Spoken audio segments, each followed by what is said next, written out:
সম্মানীয় দর্শকবৃন্দ, আপনাদের প্রত্যেককেই আরও একবার সনাতন সত্য ইউটিউব চ্যানেলের নতুন ভিডিওতে আন্তরিক স্বাগত জানাই।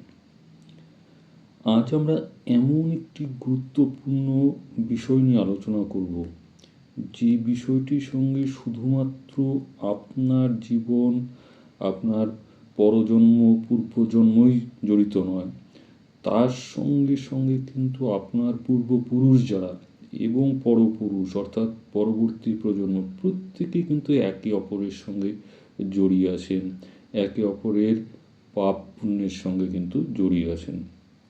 তো আসুন বন্ধুরা, আজকে আমরা আলোচনা করব সেই অত্যন্ত গুরুত্বপূর্ণ মোক্ষদা একাদশী সম্পর্কে। এই একাদশীর বিভিন্ন কেন নামকরণ হলো, এর মাহাত্ম্য কী, এর পুরাণ কথা, এর উপবাস বিধি, কখন শুরু হবে, বিশেষ মন্ত্র এবং পারণের মন্ত্র, এই সমস্ত কিছু এই ভিডিওতে আলোচনা করব। খুব বেশি সময় লাগবে না, 5 থেকে 6 মিনিট হয়তো সময় লাগবে। আপনারা ধৈর্য ধরে মনোযোগ সহকারে শুনবেন, কারণ মোক্ষদা একাদশী কিন্তু অত্যন্ত একটি গুরুত্বপূর্ণ একাদশী। গোটা ভিডিওটা শুনলেই আপনি নিজেই বুঝতে পারবেন। তো বিশুদ্ধ সিদ্ধান্ত পঞ্জিকা অনুযায়ী আগামী 30শে নভেম্বর 14ই অগ্রহায়ণ রবিবার রাত্রি 9:30 পর এই মহাপুণ্যময় মোক্ষদা একাদশী শুরু হচ্ছে। শেষ হবে পরদিন সোমবার রাত্রি 7:02। তবে একাদশীর উপবাস ব্রত কিন্তু পালন হবে সোমবার দিন, কারণ সোমবার সূর্যোদয়ের পর একাদশী তিথি থাকছে, এই কারণে সোমবারই হবে একাদশীর মূল ব্রত।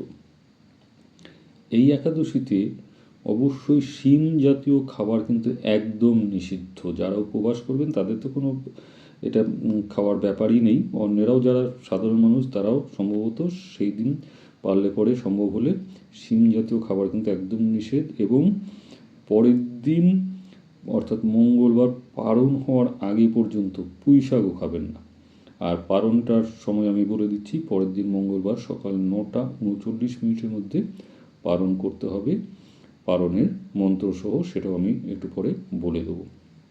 তো চলুন আগে দেখে নিই মোক্ষদা একাদশী এর যে নামকরণ কেন হলো। বোঝাই যাচ্ছে মোক্ষ বলতে আমরা মুক্তি লাভ সাধারণত বলি। মোক্ষদা অর্থাৎ মুক্তিদায়িনী। যে একাদশী করলে মুক্তি আমরা পাই, কিসের থেকে? পাপের হাত থেকে মুক্তি পাই।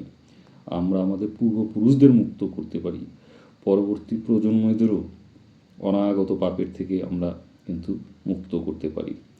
ভারতীয় সনাতন শাস্ত্রে মোট 24টি একাদশী রয়েছে, কিন্তু মোক্ষদা একাদশী হলো সেই বিশেষ একাদশী যেখানে ভগবান শ্রীকৃষ্ণ স্বয়ং বলেছেন যে এই একাদশীর ফলে পূর্বপুরুষদের মুক্তি এবং জীবের চরম শান্তি লাভ হয়। অর্থাৎ আপনার পূর্বপুরুষদের যারা পাপ করেছেন ইত্যাদি, পাপ তো আমরা সকলেই সাধারণ মানুষ কম বেশি করি, তো তার জন্য যে তাদের যে মুক্তি আটকে থাকে, জন্মান্তর ধরে তারা জন্মচক্রের মধ্যে আবদ্ধ থাকে, সেই জন্মচক্রের থেকে কিন্তু মুক্ত হতে পারে যদি এই একাদশী আপনি অত্যন্ত শ্রদ্ধার সঙ্গে পালন করেন। এই প্রসঙ্গে একটি পুরাণে কাহিনী রয়েছে, আমরা সেটা জেনে নিই, তাহলে মোক্ষদা একাদশী তাৎপর্যটা আরও আমাদের সামনে পরিষ্কার হয়ে যাবে। বিদুরপুর নামের এক রাজ্যে সুরসেন নামে এক ধর্মপ্রাণ রাজা ছিলেন। একদিন তিনি স্বপ্নে দেখেন তার পিতা নরক যন্ত্রণা ভোগ করছেন। ভগবান শ্রীকৃষ্ণের তখন শরণাপন্ন হলেন রাজা। ভগবান তাকে জানান যে যদি তুমি মোক্ষদা একাদশী উপবাস করো এবং সেই পুণ্য পিতার নামে দান করো, তবে তোমার পিতা এই পাপের থেকে, নরক যন্ত্রণার থেকে মুক্ত হবে। তাহলে বুঝতেই পারছেন, রাজা সেই ব্রত পালন করেন এবং তার পিতার মোক্ষ লাভ হয়। এই ঘটনার থেকে এই তিথিটির নাম হয় মোক্ষদা একাদশী, অর্থাৎ যে তিথি আমাদের মুক্তি প্রদান করে থাকে। তো স্বাভাবিক আমাদের পূর্বপুরুষ যারা রয়েছে ধরে নেওয়াই যেতে পারে সবাই এই পাপ পুণ্যের চক্রের মধ্যে আবদ্ধ। সুতরাং এই একাদশী করলে কিন্তু তাদের আমরা পাপ মুক্ত করতে পারি, অন্তত প্রচেষ্টা তো করতেই পারি, চালাতেই পারি। মোক্ষদা একাদশীর মাহাত্ম্য। ধর্মশাস্ত্রে বলা হয়েছে এই একাদশীর উপবাস করলে মানুষের জীবনে 3টি ফল লাভ হয়। একটি হলো পাপ ক্ষয়, দ্বিতীয়টি হলো মনের পবিত্রতা এবং তৃতীয়টি অত্যন্ত গুরুত্বপূর্ণ, জন্ম মৃত্যুর বন্ধন থেকে মুক্তি লাভ হয়, জন্মচক্রের থেকে আমরা মুক্ত হতে পারি। পদ্মপুরাণে এই তিথির মাহাত্ম্য সম্পর্কে বলা হয়েছে, মোক্ষদা একাদশীর প্রতিটি ক্ষণ ব্রহ্মযজ্ঞের সমান পুণ্যপ্রদ। বন্ধুরা আবার বলছি, বলা হয়েছে ব্রহ্মযজ্ঞের সমান পুণ্যপ্রদ। তাহলে বুঝতেই পারছেন কেন এতটা মহৎ বা কেন এই একাদশীর আধ্যাত্মিক গুরুত্ব এত বেশি। আচার্য ব্যক্তিরা যারা ধর্মশাস্ত্রের বিজ্ঞ তারা বলে থাকেন, যে ব্যক্তি জীবনে কখনো একাদশী রাখেনি সেও যদি অন্তত এই একাদশী পালন করে তাহলেও তার দুর্ভাগ্যের অবসান হয়। সবচেয়ে আশ্চর্যের কথা, এই একাদশী পিতৃমুক্তির জন্য অতুলনীয়। যদি জীবনে কোনো আত্মীয় পূর্বপুরুষ দুঃখ কষ্ট ভোগ করে থাকেন, এই তিথির পুণ্য তাদেরকে শান্তি এনে দেয়। এই কারণে একে বলা হয় পিতৃ উদ্ধারক একাদশী, পাপনাশিনী একাদশী এবং মুক্তিদায়িনী একাদশীও একে বলা হয়। এবার চলুন জেনে নিই মোক্ষদা একাদশীর দিন আমাদের কি কি করতে হবে।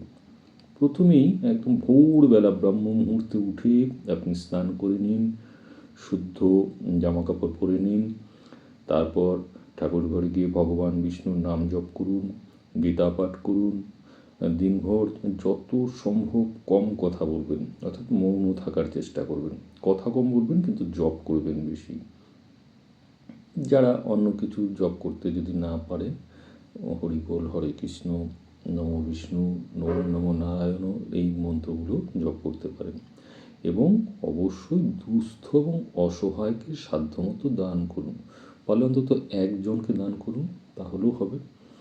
কি খাবেন এবং কি খাবেন না, আপনারা অনেকেই জানেন যারা একাদশী করেন, একাদশীর দিন কী খাওয়া যায় কী খাওয়া যায় না, তবুও বলে দিই যে নুন ছাড়া জল খাবেন, কিন্তু সেই দিন ফল খাবেন, দুধ এবং সাবু খেতে পারেন। খাবেন না যেগুলো সেগুলো আগেই বলেছি, যেমন শিম জাতীয় খাবার একদমই খাবেন না। পাশাপাশি পরের দিন যতক্ষণ না পর্যন্ত পারণ হচ্ছে তার আগে পর্যন্ত পুঁই শাক খাওয়া কিন্তু সম্পূর্ণরূপে নিষিদ্ধ। আর সবচেয়ে বড় কথা, উপবাসের দিন কিন্তু মন পবিত্র রাখতে হবে। বাজে কথা বলবেন না, বাজে চিন্তাভাবনা আনবেন না, রাগ বিরক্ত প্রকাশ করবেন না, এটা কিন্তু একটা খুব গুরুত্বপূর্ণ। পাশাপাশি মোক্ষদা একাদশীর দিন আমরা জেনে নিই কী কী বিশেষ মন্ত্র আপনারা জপ করবেন। প্রথমেই বলবো ওম নমো নারায়ণায় বিদ্মহে ভগবতে ধীমহি তন্নো বিষ্ণু প্রচোদয়াৎ। এই জনপ্রিয় ভগবান বিষ্ণুর মন্ত্রটি, সর্বকল্যাণকর মন্ত্রটি আপনারা জপ করবেন। অথবা ওম নমো ভগবতে বাসুদেবায়, এই মন্ত্র দুটি 108 বার জপ করবেন। যারা পারবেন না, বললাম হরি বল, হরে কৃষ্ণ ইত্যাদি কিছু, নমো বিষ্ণু, ওম নমো নারায়ণ এই মন্ত্র অন্তত জপ করতে পারেন। এবার চলে আসুন পারণে। বিশুদ্ধ সিদ্ধান্ত পঞ্জিকা মতে পারণ করতে হবে মঙ্গলবার সকাল 9:39 মধ্যে। আর পালন করার পূর্বে অবশ্যই 3 বার এই মন্ত্রটি আপনারা বলে তারপর উপবাস ভঙ্গ করবেন। উত্তন্তং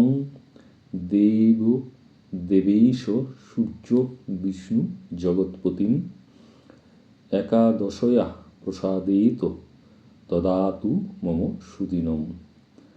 অর্থাৎ উত্ততং দেবৈষ সূর্যং বিষ্ণু জগৎপতিম, হে বিষ্ণু তুমি একাদশীর প্রসাদে আমাকে আমার জীবনে শুভ দিন দান করো। এটা আপনি প্রার্থনা করবেন ভগবান বিষ্ণুর কাছে, নারায়ণের কাছে।